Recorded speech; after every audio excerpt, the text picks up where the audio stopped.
But first, by a show of hands, how many of you remember your kindergarten teacher? Just show of hands.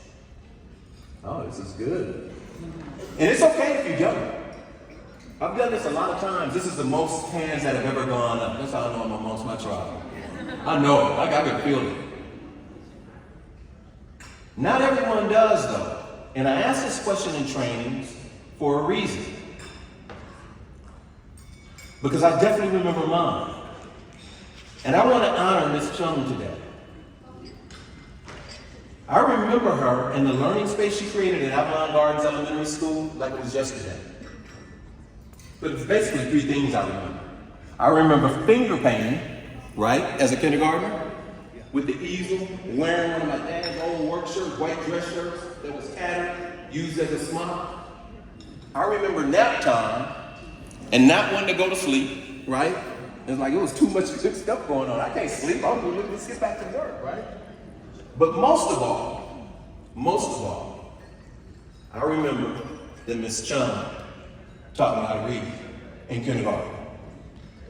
With us seated in curved wooden slat-back chairs with the metal legs facing her in an arc, and reading the little yellow reading book, the little red reading book, the little blue reading book, and the little green reading book.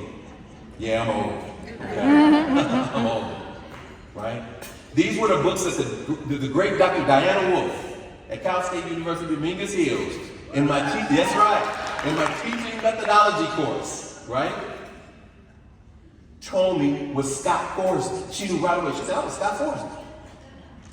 And she told me that after I asked, why is it that in a graduate education course at the university level, I didn't know that X made the Z or the S sound, right? Depending on where they were placed in a word.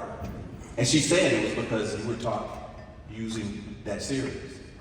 It wasn't a phonics approach. Now I could say a whole lot about the science of reading, but I'm not, okay?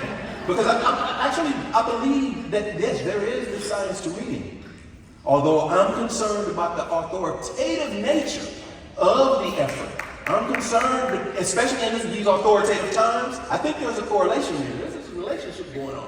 And so we gotta be careful, right? We just gotta be careful. Let me say that, okay? Now the backdrop to Miss Chung's greatness is that my mother and father would tell everyone that I cried on the first day of school. Not during school though, when I got home.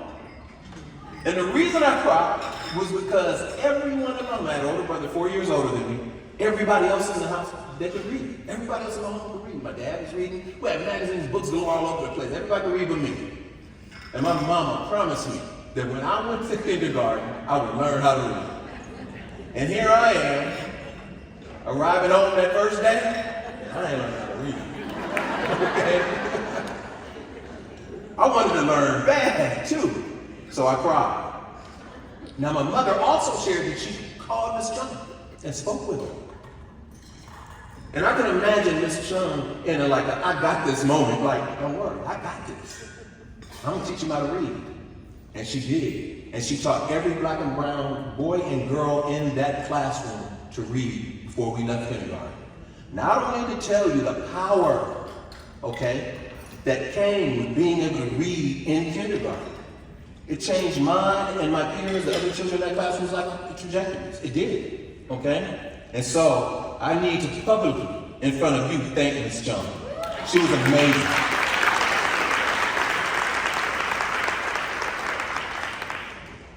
Now understand that I was fortunate to experience an elementary school education bookended by true teacher artistry and brilliance.